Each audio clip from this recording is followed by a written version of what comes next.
Bueno, ya estamos de regreso aquí en A las 9 y ya le platicaba antes de irnos en corte, vamos a platicar con Arturo Cosío, abogado penalista, catedrático de nuestra máxima casa de estudios. Vamos a hablar de este tema. Arturo, bienvenido, muchísimas gracias por estar con Paco. nosotros. El tema evidentemente es el Bester Gordillo, su liberación que ha generado muchos rumores, polémica, que si fue Peña Nieto, que si fue Andrés Manuel, que si fue la misma justicia. ¿Cómo verlo desde el lado penalista? Bueno, antes que nada hay que decir que en México somos muy dados a la especulación. Así es. Entonces todo se le busca significados ocultos, quizá muchos los tienen, pero lo cierto es que es una liberación que ya se veía que llegaría pronto. El caso de la maestra se quiso fincar a partir de varias imputaciones. La que prevalecía era por el delito de lavado de dinero, así como por el de delincuencia organizada.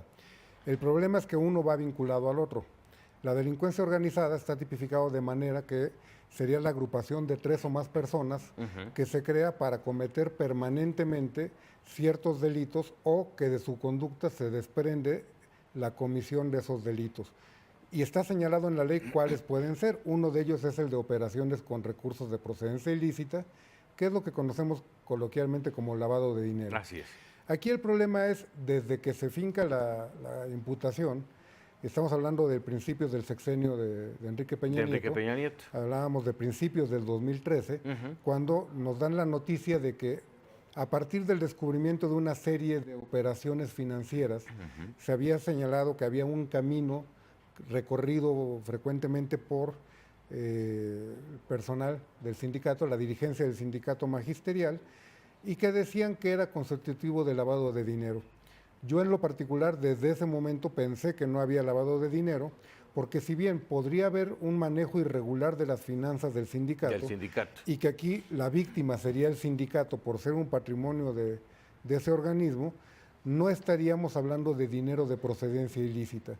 Y es que para hablar... Desvío, en todo caso. Así es un desvío. Digamos que se está tornando ilícito en el momento en que lo desvían.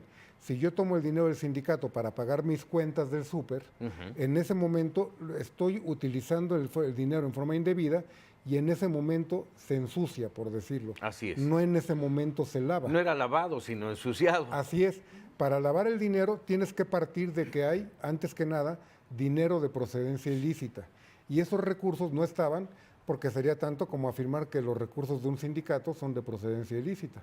Y en este mismo entorno que ahora nos mencionas, Arturo, es por eso que la justicia no encuentra o no tipifica o presenta las pruebas para mantener ese proceso. Así es. Ya hablando de un magistrado de un tribunal unitario de circuito, que además, yo debo decir, lo conozco y es una persona conocedora y es una persona respetable. Por lo que he visto yo en medios de comunicación, básicamente se ha argumentado que hay ilicitud en pruebas porque no se recabaron información financiera de acuerdo a lo que marca la ley. Lamentable. Segundo, que el dinero era del sindicato efectivamente y que por lo tanto no provenía de actividades ilícitas. Y tercero, que el sindicato mismo nunca se manifestó como víctima ni pidió que se investigara o castigara. No puso nunca una denuncia. Nunca hubo denuncia ni querella. Estamos hablando que era, si no es que sigue siendo, la lideresa nacional de los maestros.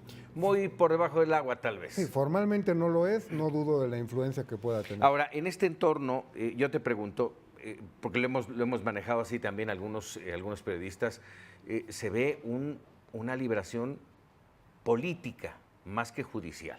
Sí, la verdad es que este asunto, desde que empezó, se le vio como político. Así es. Fueron prácticamente 5 años en los que estuvimos viendo batallas desde la cuestión de la reclusión domiciliaria. Ella a los 70 años pidió que se le permitiera estar en su domicilio varias en veces. reclusión. Se le impidió por cuestiones de salud, finalmente se le autorizó. Pero vamos, fue una cuestión en la que veíamos que el proceso no avanzaba, se dificultaba. Se vio como una cuestión que no tenía tanta claridad en lo jurídico desde mi punto de vista, sobre todo esta de lavado de dinero y en consecuencia la de delincuencia organizada, porque si se cae una, prácticamente se cae la otra. Y la manera en que se resuelve y el momento en que se resuelve Esa parte. no ayuda a quitar esas dudas, ¿no? Sí, y las dudas quedan de todas maneras, vamos, ¿por qué ese día específica, el día en que Andrés Manuel López Obrador le entregan la constancia de mayoría? Algunos dicen, no, es que fue por la liga y el apoyo que le dio Andrés Manuel.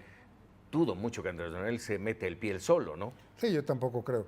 Creo que obviamente Andrés Manuel fue captando apoyos Claro. de mucha gente que incluso pues, él puede decir así válidamente, hay una presunción de inocencia. Mientras no hubiera una sentencia condenatoria contra el Bester Gordillo o contra quien fuera, y esto aplica para Napoleón Gómez Urrutia, aplica justo. para todos. Exacto. Mientras no haya una sentencia firme que los condene, gozan de la presunción de inocencia y no tendrían por qué ser tampoco sacrificados.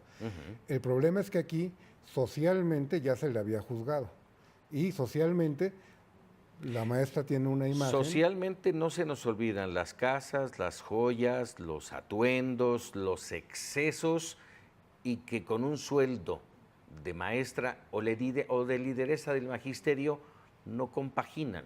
Así es, y socialmente fue juzgada. Sin embargo, yo tendría que decir, jurídicamente, siempre se le tuvo que haber tenido como inocente al no tener una sentencia firme, y en este momento se le ratifica que se le tiene como inocente 100%.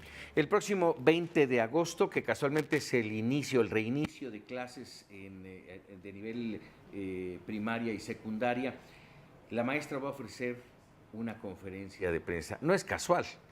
Yo creo que hay un simbolismo importante, como empezar un nuevo ciclo en toda la cuestión magisterial. Sus derechos y sus posibilidades de volver a dirigir, si no es que, insistimos, no ha dejado, volver a dirigir, a hacer la lideresa del Sindicato Nacional de Trabajadores de la Educación, ¿es factible? Para mí no habría ningún impedimento jurídico. Ninguno. Ninguno.